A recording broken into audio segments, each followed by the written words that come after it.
Hello friends, स्वागत है आपका हमारे यूट्यूब चैनल पे। आइए आज हम लोग पीटीसी तृतीय सेमेस्टर 2017 मतलब कड़ी से पूछा गया सवाल है। ये द्वितीय बार पूछा गया है। ये लघुत्तरीय प्रश्न है। हम लोग पहले वीडियो में भी अति लघुत्तरीय प्रश्न देख लिया है और इस वीडियो में हम लोग लघुत्तरीय प्रश्न जो दो नंबर का आया सारा इन सबको देखेंगे। ये 12 से लेकर 18 तक सवाल को आज हम लोग सॉल्व करेंगे। ठीक है, तो आइए शुरुआत करते हैं क्वेश्चन नंबर 12 से। क्वेश्चन नंबर 12 को हेडिंग डालते हैं। इसमें पूछ रहा है कि 4 गुणे 5 कोष्टक में है -2 इसका स्क्वायर है प्लस 1/10 के पूरा होल स्क्वायर है कि इसके बाद प्लस 3/4 को सरल कीजिए। इसको सरल करना है तो पहले हम लोग इसके बारे में लिख लेते हैं कि 4 गुणे 5 के पावर -2 प्लस 1/10 के पावर 2 प्लस 3/4। ठीक है, इसी सवाल को आज हम लोग हल करेंगे। आइए देखते हैं। पहले अंदर का हम लोग गुणा करा लेते हैं। गुणा कराएंगे तो कोष्टक 1 -2 प्लस इसका हम लोग गुणा करा लेते हैं। 1 का वर्ग 1 होगा और 10 का वर्ग करेंगे तो 100 हो जाएगा हम लोग का। फिर कोष्टक लेते हैं, फिर 3/4। ठीक है, अब हम लोग ये 1/10 इस तरह इसको भी हम लोग बटे में भेजेंगे। तो बटे में भेजने के लिए हम लोग पहले कोष्टक लगाएंगे, फिर इसको जब बटे में भेजेंगे तो 1/20 और ये ऊपर -2 है, अगर नीचे आएगा तो प्लस का 2 हो जाएगा और इसके बाद 1/100 कोष्टक में प्लस 3/4। ठीक है, अब इसका वर्ग करते हैं 20 का। 1/20 का वर्ग 400 होता है प्लस 1/100 कोष्टक में प्लस 3/4। ठीक है, अब हम लोग इसमें से कॉमन मतलब एलसीएम लेते हैं। ठीक है, एलसीएम हम लोग इसका लेंगे तो हमारा आ जाएगा एलसीएम 400। ठीक है, 400 एलसीएम आएगा। ये एक बार में कट जाएगा, ऊपर पूरा होगा तो एक ही बचेगा प्लस इसका इससे कटाएंगे तो 4 बार में कटेगा। 100 का 400 में कटाएंगे तो 4 बार में कटेगा। 4 का ऊपर पूरा करेंगे तो 4 हो जाएगा प्लस 4 को 100 से कटाएंगे तो 4 ये जो है इसको 400 से कटाएंगे। अगर फिर इसके बाद 4 को 400 से भाग देंगे तो हमारा आ जाएगा 100 का ऊपर पूरा करेंगे तो 300 हो जाएगा। ठीक है, अब इन सबको जोड़ लेते हैं। इन सबको जोड़ेंगे तो हमारा आ जाएगा 305/400। ठीक है, अब इसको हम लोग कटाते हैं। इसको हम लोग कटाएंगे हाँ, इसको हम लोग पहले कटाते हैं 5 से। ठीक है, 5 से कटाएंगे ऊपर वाले को, ये 6 बार में कटेगा और यहाँ पे 1 आ जाएगा। ठीक है, उसी तरह नीचे वाले को कटाएंगे 5 से तो हमारा कटेगा कितने बार में, ये कटेगा 16 बार में। जहाँ तक मुझे याद है 5 से कटाएंगे तो 80 आ जाएगा। ठीक है, तो हमारा उत्तर आ गया 61/80। मतलब इसको हम लोग सरल किए तो हमारा इतना आया उत्तर 61/80। 12वां क्वेश्चन समाप्त हो गया। 13वां क्वेश्चन पे क्वेश्चन नंबर 13 को आइए सॉल्व करते हैं। इसमें करा है एक लकड़ी के घनाभ के आकार के एक टुकड़े की लंबाई 75 सेंटीमीटर, चौड़ाई 15 सेंटीमीटर तथा ऊंचाई 5 सेंटीमीटर। ठीक है, जो इसमें से 15 सेंटीमीटर लंबे, 3 सेंटीमीटर चौड़े तथा 1 सेंटीमीटर ऊंचे कितने गुटके बनाए जा सकते हैं। मतलब लकड़ी गुटका मतलब कि कितने लकड़ी इसमें इकट्ठे हो सकते हैं। ठीक है, तो आइए पहले हम लोग लकड़ी के घनाभ उसको देखते हैं।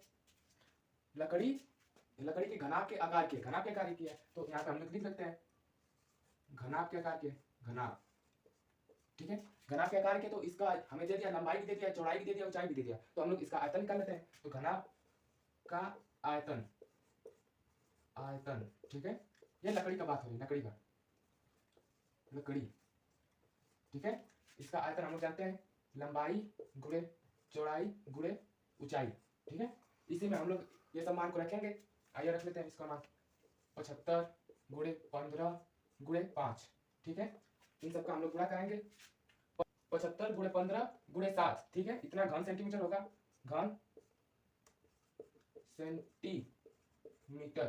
ठीक है, इसको हम लोग इतने पे रोकते हैं क्योंकि आगे चल के गुणा भाग करने में और आसानी होगी। ठीक है, अब इसमें पूछ रहा है क्या, जो इसमें 15 सेंटीमीटर, 3 सेंटीमीटर चौड़े तथा 1 सेंटीमीटर ऊंचे गुटके बनाए जा सकते हैं। ठीक है, तो अब हम लोग निकालेंगे एक गुटके का आयतन, एक गुटके का आयतन।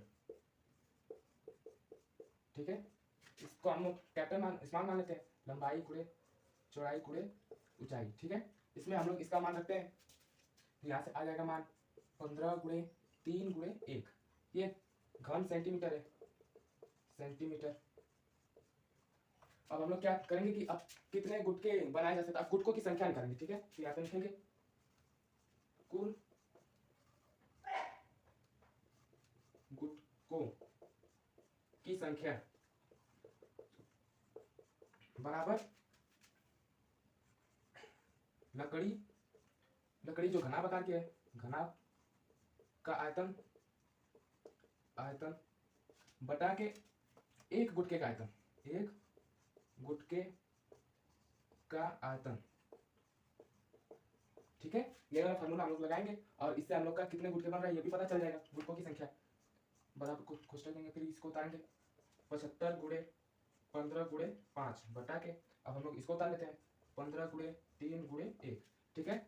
15 से 75 5 बार में कट जाएगा 15 5 75 और 3 से 15 भी 5 बार में कट जाएगा नीचे 1 बचा तो केवल ऊपर का ऊपर गुणा कर लेंगे हम लोग तो 15 गुणे 5 गुणे 5 गुणे 5 5 25 25 5 125 125 मतलब कि कुल गुटकों की संख्या कितनी आ गई 125 आ गई ठीक है।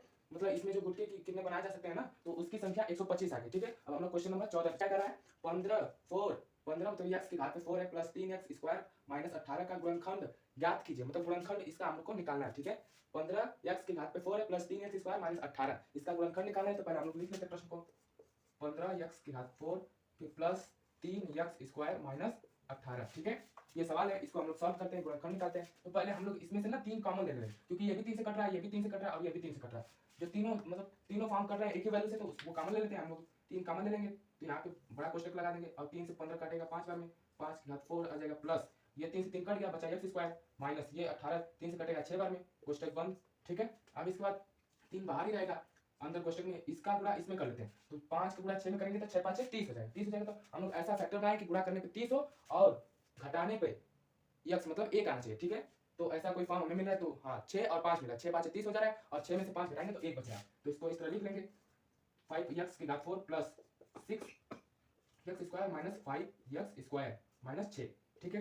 बड़ा कोष्टक लगा देंगे फिर आप लिखेंगे 3 बड़ा कोष्टक में इसको लिखेंगे 5x स्क्वायर फिर इसमें से रुक जाइए पहले ना हम लोग इसमें कॉमन खोज लेते हैं कॉमन क्या है कॉमन कुछ नहीं मिल रहा है तो कॉमन हम लोग मान लेते हैं x स्क्वायर दोनों में है x स्क्वायर कॉमन ले रहे हैं तो कोष्टक में क्या बचा हम लोग का 5x स्क्वायर फिर यहाँ पे बच जाएगा 6x ठीक है 6 बचेगा केवल 6 कोष्टक बंद। अब यहाँ से हम लोग कॉमन लेंगे तो यहाँ पे भी कुछ कॉमन नहीं मिल रहा है लेकिन एक मिलेगा कॉमन तो हम लोग -1 अगर कॉमन ले रहे हैं तो कोष्टक में हम लोग का बच जाएगा 5x स्क्वायर प्लस का 6 क्योंकि ये माइनस और ये माइनस बुरा आएगा तो प्लस हो जाएगा बड़ा कोष्टक ले लेंगे फिर यहाँ से 3 बड़ा कोष्टक में ये जो सेम से मिल रहा है इसको एक तरफ ले लेते हैं 5x स्क्वायर प्लस 6 ठीक है और दूसरे के कोष्टक में x स्क्वायर माइनस 1 बड़ा कोष्टक ले लिया।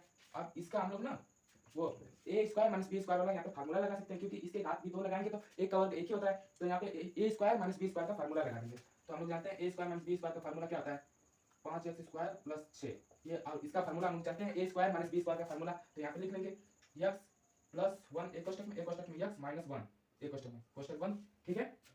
इतना आ गया अब इसके बाद हम लोग क्या करेंगे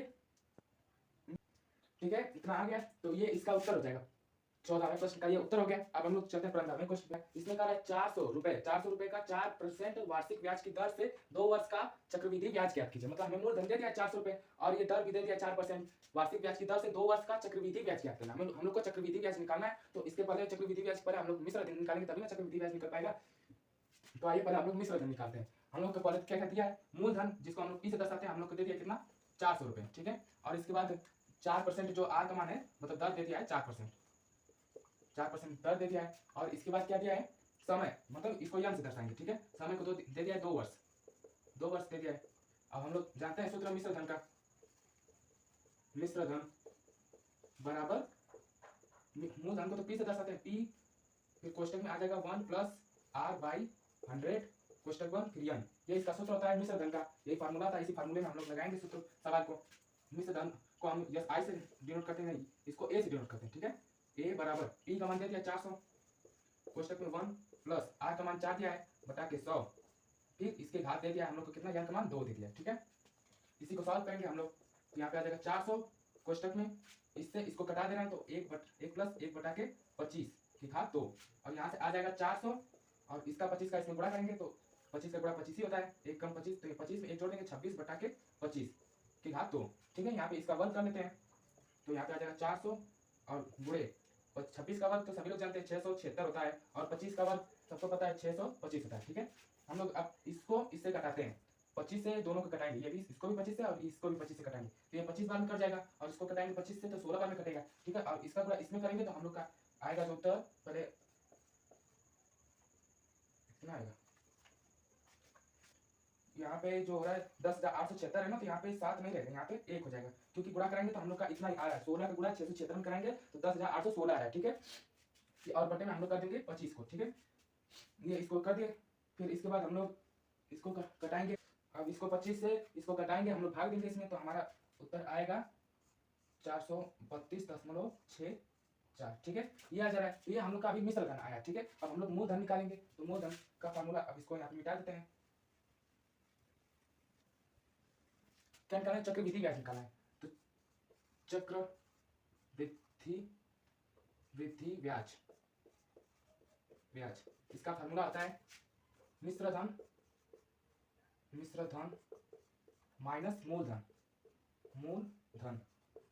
ठीक है। इसी सूत्र पे रखेंगे तो हम लोग का मिश्र धन दे दिया 432.64 माइनस मूलधन हम लोग का कितना है 400 है, 400 लगा देंगे। तो यहाँ से 432.64 में से 400 घटा देंगे तो हम लोग का आ जाएगा 32.64, मतलब हम लोग का आ गया चक्रवृद्धि ब्याज 32.64। इसका उत्तर हो जाएगा क्वेश्चन नंबर 15 का, ठीक है। अब हम चलते हैं क्वेश्चन नंबर 16 पे। नंबर 16 में क्या कर रहा है कि हाँ 15x³ minus 20x² plus 13x minus 12 में 3x माइनस 6 से भाग देकर भागफल तथा शेषफल दोनों ज्ञात करना है, ठीक है। मतलब इसमें इसका भाग देना है, ठीक है। तो हम लोग सवाल को लिख लेते हैं 15x माइनस 6, इसी से भाग देना है हम लोग को इसमें। तो हम लोग पहले सोचेंगे कि ये 15 3 से कितने बार में आ जाएगा, 15 तो 5 बार में आ रहा था, और यहाँ पे x है तो यहाँ पे 3x है, मतलब कितने कमी पड़ रहा है 2 की कमी, तो यहाँ पे आ जाएगा 15x²। 15x² का 3x में गुणा कराएंगे तो 15x³ आ जाएगा, और इसका गुणा इसमें करा देंगे तो ये इसका आगे माइनस है तो माइनस का चिन्ह लग जाएगा, और 5 में 6 का गुणा करेंगे तो 30 हो जाएगा, 30x², ठीक है। यहाँ से माइनस कर देंगे, इसको प्लस कर देंगे, ये कट गया, और ये 30x² बड़ा है और 20x² छोटा है, माइनस भी है, तो यहाँ से घटेगा तो 10x² आ जाएगा प्लस 13x, ठीक है। अब हम लोग इसका भाग इसमें देंगे प्लस, ऐसा हम लोग कोई जैसे नंबर खोजे जिससे हम लोग की 10x² आ जाए, ठीक है। तो यहाँ पे हम लोग अगर ले लेते हैं कि 10/3x, अगर हम लोग इसका इसमें गुणा कराएं तो इतना आ सकता है, तो देख लेते हैं। ये 10 है, ऊपर नीचे 3 है, 3 से अगर ये 3 कट जाए तो 10 बच रहा है, 10 हमारा भी आ जा रहा है, और x का x में गुणा कराएंगे तो x² भी आ जा रहा है, इसका मतलब ये वैल्यू सही है। यहाँ पे लिख लेंगे 10x², फिर इसका इसके आगे माइनस है, इसके आगे प्लस है, ये यहाँ पे माइनस है यहाँ पे प्लस है, तो इसका गुणा इसमें कराएंगे तो यहाँ पे माइनस लगा देंगे तो 60/3 x आ जाएगा, ठीक है। इसको कटा लेते हैं, यहाँ माइनस और ये प्लस हो जाएगा, ये और ये कट गया, और इसके बाद इसको इससे कटा दे रहे हैं तो 13, और ये 3 से 60 कटेगा 20 बार में, तो यहाँ पे आ गया 20x और 13x, 20x और 13x को जोड़ेंगे तो 33x हो जाएगा, ठीक है। और -12 को उतार देंगे इसी तरह। अब हम लोग इसका इसमें भाग देंगे तो हम लोग 11 बार में ले जाते हैं, देखते हैं 11 से कट जा रहा है कि 11 क्या 33 होता है, तो 11 बार ले गए तो यहाँ पे 33x आ जाएगा, और इसका इसमें गुणा करेंगे आगे माइनस, तो माइनस का चिन्ह लगाएंगे, 11 से 66 हो जाएगा, और ये माइनस ये प्लस, ठीक है। इससे ये कट जाएगा, और मैं 66 में से अगर 12 को घटाए हैं तो 54 आ रहा है, तो हमारा शेषफल जो है वो 54 आ जा रहा है, और भागफल है वो इतना आ जा रहा है 5x² प्लस 10/3x प्लस 11, ये हम लोग का भागफल आ रहा है, और शेषफल हम लोग का आ जा रहा है 54, शेषफल आ रहा है। ये क्वेश्चन नंबर 16 का उत्तर है, ठीक है। अब हम लोग क्वेश्चन नंबर 17 पे 17 क्वेश्चन नंबर 17 डाल देते हैं। क्वेश्चन नंबर 17 में क्या करा है, 2 सेंटीमीटर त्रिज्या का एक वृत्त खींचिए जिसका केंद्र O है, इस वृत्त की दो त्रिज्याएं AO तथा OB इस प्रकार खींचिए कि कोण AOB 120 अंश का कोण बने। कितना 120 अंश का। बिंदु A और बिंदु B वृत्त की स्पर्श रेखाएं खींचिए जो एक दूसरे को बिंदु P पर प्रतिच्छेद करते हैं तथा रचना भी कीजिए, मतलब बनाना है डायग्राम और उसका रचना भी करना है। तो पहले हम लोग 2 सेंटीमीटर का वृत्त ले लेते हैं। मान लीजिए एक वृत्त है, ये इसका केंद्र है O, ठीक है। यहाँ से हम लोग 2 सेंटीमीटर का, ये वृत्त थोड़ा छोटा पड़ रहा है, हम लोग बड़ा बना लेते हैं और सॉल्व करने में और आसानी होगी, ठीक है। मान लीजिए एक प्रकार की वृत्त है, ये बिंदु उसका O है, यहाँ से हम लोग 2 सेंटीमीटर का त्रिज्या ले रहे हैं, ठीक है। 2 सेंटीमीटर त्रिज्या लेनी है। अब इसके बाद क्या कर रहा है, इस बिंदु की दो त्रिज्याएं AO तथा OB इस प्रकार खींचे कि बिंदु AOB 120 अंश का कोण बने। तो मान लीजिए हम लोग यहाँ पे A ले लिए, ठीक है। अब हम लोग को बिंदु B खोजना है, तो यहाँ पे हम लोग 120 अंश का कोण बनाएंगे। तो यहाँ से अगर हम रूलर रखें और ऐसे चाप लगाएं तो ये कटेगा तो 60 अंश का आएगा। उसी दूरी को इधर लेंगे तो हम लोग का आ जाएगा 120 अंश, मतलब इसको इससे मिला देंगे तो हमारा 120 अंश यहाँ पे बन जाएगा, ठीक है। और इसको बिंदु का B ले लीजिए, B ले लीजिए, ठीक है। इसके बाद क्या करें, स्पर्श रेखा है A और B, ये दोनों बिंदु आ रहे हैं स्पर्श रेखा पे, फिर एक दूसरे को P बिंदु पर काटते हैं, प्रतिच्छेद करते हैं और उनकी रचना भी करना है, ठीक है। तो यहाँ पे हम लोग B जो है और A, यहाँ पे हम लोग 90 अंश का कोण बनाते हैं। इस तरह यहाँ पे 90 अंश का कोण बनाएंगे, ये 60 अंश का, ये 120 अंश का, फिर इन दोनों पे चाप रूलर के इधर कटाएंगे तो इस तरह कटेगा, फिर इसको इस तरह मिला देंगे तो यहाँ पे आ जाएगा। उसी प्रकार इसको करना है, एक बिंदु पर रख के रूलर को रख के इस तरह घुमाएंगे और यहाँ पे 60 अंश का कोण बनेगा, यहाँ 120 अंश का, फिर इधर उतना ही दूरी लेकर कटाएंगे तो यहाँ पे 90 अंश का कोण बन रहा है, तो इसको इस तरह मिला देंगे, ठीक है। मिला दिए तो ये आपका बन जाएगा 60 अंश का कोण, क्योंकि ये इसके आगे 120 अंश का कोण है तो उसके सामने 160 अंश का कोण बनेगा, इसको बिंदु P कर रहा है, ठीक है। यही हम लोग को करना है। और इसके रचना भी लिखिए, रचना लिखेंगे तो यहाँ पे हेडिंग हम लोग डाल देंगे रचना, ठीक है। रचना हेडिंग डाल देंगे। इसमें पहला हम लोग लिख देंगे कि सबसे पहले हम लोग 2 सेंटीमीटर का त्रिज्या खींचा, 2 सेंटीमीटर त्रिज्या खींचा, ठीक है। सेंटीमीटर त्रिज्या का एक वृत्त खींचा, ठीक है। इस तरह लिख देंगे। और दूसरे पॉइंट में हम लोग ये लिख देंगे कि बिंदु ओ ए ओ, बिंदु ओ बी ओ ए को 120 अंश का कोण बनाया, को 120 अंश यहाँ पर मतलब ए ओ बी ओ ए पर 120 अंश का कोण बनाया, ठीक है। इस तरह लिख देंगे। फिर लिख देंगे कि बिंदु बी से 90 अंश का कोण बनाया, तीसरे पॉइंट में बिंदु बी से 90 अंश का कोण बनाया, 90 अंश का कोण बनाया, ठीक है। इसी तरह लिख देंगे और इसी में लिख देंगे बिंदु ए से भी 90 अंश का कोण बनाया, से 90 अंश का कोण, ठीक है। और फिर इन दोनों को बी और ए स्पर्श रेखा को एक जगह मिलाया, चौथे पॉइंट में लिख देंगे बिंदु ए कामा बी कामा ए को स्पर्श रेखा को एक जगह मिलाया, को एक बिंदु P से मिलाया, ठीक है। इसी तरह लिख देंगे तो हम लोग का रचना भी हो जाएगा, ठीक है। अब हम लोग एक लास्ट सवाल बचा है, क्वेश्चन नंबर 18। अब इस पे चलते हैं। क्वेश्चन नंबर 18 को देखते हैं। इसमें क्या करें, एक कक्षा के 40 शिक्षार्थियों के भार के आंकड़े निम्नलिखित दिए गए हैं। भार हम लोग को दे दिया है 40, 41, 42, 43, 44, 45। बारंबारता दे दिया है 8, 4, 6, 10, 6, 6। तो हम लोग भारों का समांतर माध्य ज्ञात करेंगे, ठीक है। इस फार्मूले में हम लोग को समांतर माध्य पूछ रहा है, तो समांतर माध्य निकालेंगे। इतने का तो पहले हम लोग डायग्राम बना लेते हैं। भार क्वेश्चन नंबर 18, ठीक है। क्वेश्चन नंबर 18 डाल दिए, यहाँ पे भार लिख लेंगे। भार में हम लोग को कितना दिया है, 40, 41, 42, 43, 44, 45, ठीक है। ये दे दिया, इसको हम लोग यक्ष से दर्शाते हैं। और यहाँ पे हम लोग लिख लेंगे बारंबारता लिख लेते हैं। बारंबारता हम लोग को दे दिया है 8, 4, 6, 10, 6, 6। और यहाँ पे हम लोग इसको एफ से दर्शाते हैं। और यहाँ पे हम लोग लिख लेंगे एफ एक्स का मान निकालेंगे तो इसका इसमें गुणा करा देंगे तो आ जाएगा 320। इसका इसमें गुणा कराएंगे तो 400, 164 आ जाएगा। और 6 का इसमें गुणा कराएंगे तो 12, और इसका गुणा करेंगे तो 26 मतलब 25 हो जाएगा। 252 इसका इसमें गुणा कराएंगे 420 हो जाएगा। और इसका इसमें गुणा करा दे रहे हैं 24, 264। और 6 का 45 में गुणा कराएंगे तो 0, फिर 270 आ जाए, ठीक है। ये हम लोग का वैल्यू आ जा रहा है। अब इसके बाद क्या करेंगे, यहाँ से हम लोग सिग्मा एफ का मान निकालेंगे। सिग्मा एफ का मान हम लोग को दे दिया है 40, यहाँ पे 40 रख देंगे, मतलब इन सबको जोड़ने से 40 आ जाएगा। और यहाँ पे सिग्मा एफ एक्स का मान इन सबको जोड़ेंगे तो हम लोग का आ रहा है 1700, ठीक है। ये आ जा रहा है मान। अब हम लोग जानते हैं सूत्र समांतर माध्य बराबर सिग्मा एफ एक्स बटा में सिग्मा एफ, ठीक है। इसी सूत्र पे हम लोग सवाल को लगाएंगे। तो यहाँ पे हम लोग का मान आ जाएगा 1700 बटा के 40।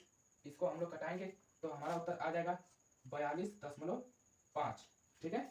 ये इसका उत्तर आ जा रहा है 42.5। यहाँ पे दशमलव रहेगा, ठीक है। 42.5 मतलब इसका समांतर माध्य आ गया 42.5। ये क्वेश्चन नंबर 18 था। अब हम लोग इसी तरह पढ़ेंगे रोज, मतलब पीटीसी आदि विषयों का हम लोग सॉल्व करेंगे। और हमारा वीडियो आपको अच्छा लगा तो चैनल को सब्सक्राइब करें और ऐसा वीडियो पाने के लिए शेयर भी करें दूसरों को। धन्यवाद।